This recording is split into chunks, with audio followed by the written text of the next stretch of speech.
All right, so example 3, we're supposed to find the equation of the line of reflection that maps the triangle JKL, which is the black pre-image, to its image, the red triangle J prime, K prime, L prime. Again, on the handout, the letters were messed up, so now that's the fixed letters. And what I want you to notice here, based on what we saw Wednesday, where we had a vertical line of reflection or a horizontal line of reflection, this does not have that happening. So if I had vertical, I'd expect my image to be over here, horizontal down here. This is over here to the side some. So that makes my reflecting line a slanted line in this problem. So if I just were to draw it, it's somewhere in this neighborhood here. That's not exactly what it is, and don't draw it on your paper yet, because we're going to find the exact line. I'm just putting that there for now. But again, if you imagine that's the mirror, here's the image, its reflection should be over here somewhere, so we have somewhat of a slanted mirror going on here. And again, don't draw this yet, because we're going to find the exact line. This is just an estimate. Okay, mine erases better than yours. I'm just going to move it around. So, what I was mentioning before with that example problem was, or the homework question, the reflecting line is a line that connects the midpoints of every point between here and here. So if I pick any point, let's say L, and look at its image L prime, and I find the midpoint between those 2 points, L's coordinates are 1, 3, 1 right, 3 up, and L prime's coordinates are 3, 1, 3 right, 1 up. If I wanted to find the midpoint between L and L prime, which we did back in chapter 1,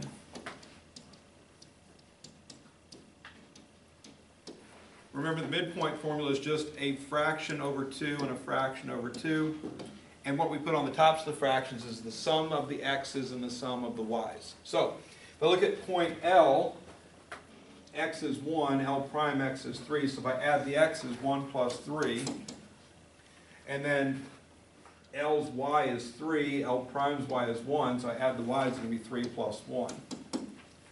So again, that's all midpoint is. You add up the x's, divide by 2, add up the y's, divide by 2. 1 plus 3 is 4. 4 over 2 is 2. 3 plus 1 is 4. 4 over 2 is 2. It is just a coincidence in this problem that 2, 2, they're the same number. They don't have to be the same number.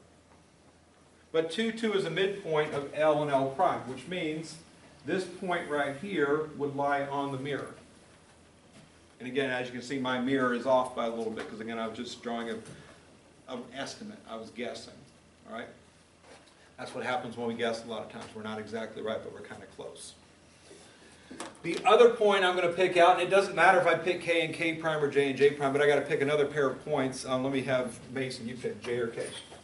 Okay. All right, J, or Mason's picking K. So if I'm looking at K, I'm going to look at K prime. Those are the 2 points I'm looking at. So K's coordinates, if I look, are negative 3, 1, 2, 3, 4, 5. And K prime's coordinates are 1, 2, 3, 4, 5, negative 3. Okay, make sure you're counting the right direction. Make sure if you're going right, it's positive, left, it's negative for x, up, positive, negative, down for y. And again, I'm just counting from the origin. So I'm starting at 0, 0, 3 left, 5 up. Starting at 0, 0, 5 right, 3 down. So the midpoint of K and K prime is going to be, again, parentheses, something over 2, something over 2. And the somethings are the difference, or the sum of the x's. So K's x and K prime's x is going to be negative 3 plus 5. K's y, which is 5, and K prime's y, which is negative 3, so 5 plus negative 3. Again, the midpoint rule says to add the numbers. We're adding algebraically, like always. If the numbers have the same sign, we add. If they have different signs, we subtract. So when I have negative 3 plus 5, they're different. I subtract to get 2. 5 is bigger, so it's positive. 2 over 2 equals 1. 5 plus negative 3, again, opposite sign, subtract. We're going to get 2, and it's positive 2 because 5 is bigger. 2 divided by 2 is 1. Once again, coincidence of the same number, they don't have to be. All right? So 1, 1 is also a midpoint, and we can define any unique line with 2 points. Once I have 2 points shown there, if I slide my thing down, now that is going to be the reflecting line. That's exactly the reflecting line. So you don't need to do all three, just the... Only need to. If I did the third one, just to show you real quick, because sometimes people think maybe it's important that we find something else, or did it matter which ones we picked. So if I did try J and J prime, 1, 2, 3, 4, 5, so this is -5, comma 1, and this is 1, -5, right? And I do my midpoint there, and don't write this down because it's extra, but if I did my midpoint there, I'm going to get -5 plus 1 over 2, and +1 plus -5 over 2, J to J prime. -5 plus 1, subtract 4, negative because 5 is bigger. -4 over 2 is -2. 1 plus -5 is -4. Subtract because the signs are different. Negative because 5 is bigger. -4 divided by 2 is -2. And if I look, -2, -2 also on the same line. So again, it doesn't matter which 2 points you pick. Pick any 2 points. You want to find 2 distinct midpoints. If you find the third midpoint, that's just extra. It's not necessary. All right? It doesn't matter which 2 midpoints you find. Just find 2 that are different. Once you find your 2 different midpoints, now we want to find the slope and the y-intercept of that equation. All right? So this line here, I'm trying to find the slope, and I got point 1 and point 2. So this is point 1, this is point 2. To find slope, since I've got the points plotted, I'm going to do a rise over run. I'm going up 1 space to get to the right level. Going up is positive. I'm going right 1, going right is also positive.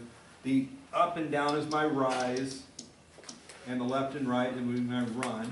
So the slope of this reflecting line is going to be rise +1 over run +1, which equals 1. Again, whenever we're trying to make an equation, if the slope can be written as an integer, we should write it as an integer. 1 over 1 is the same as 1. 1 is better to use. Then I want to find the equation line. I need the slope and the y-intercept. I need to pick with one of these 2 points, the y-intercept. So I'm going to take the 2, 2. Y equals mx plus b is my structure. This is x, it goes here. This is y, it goes here. This is m, it goes here. So, y is 2, m is 1, x is 2. We're looking for b. 2 equals 2 plus b. Subtract 2 from both sides, and we're going to get b equals 0. So the slope of the reflecting line is 1. The y-intercept of the reflecting line is 0. So the equation of the reflecting line is y equals 1x plus 0. That's the right answer. Y equals x is typically how we write that right answer. The 1 in front of x is an understood one, doesn't have to be written. Plus 0 doesn't do anything, so it doesn't have to be written. Why did you decide to use the 2's instead of the... It doesn't matter what you use. So at the point, once you get your slope and you have 2 points, pick one of the 2 points, doesn't matter. Had I gone with the other points, 1, 1, and 1, right? So I would have put a 1 here, a 1 here, and a 1 here. It would have said 1 equals 1 times 1 plus b. So 1 equals 1 plus b. You slide the 1 over, change the sign, b equals 0. Whichever point you go with that slope, you should get the same y-intercept. So pick one of the 2 points, doesn't matter which one you pick, you should get the same y-intercept. Any other concerns for anybody?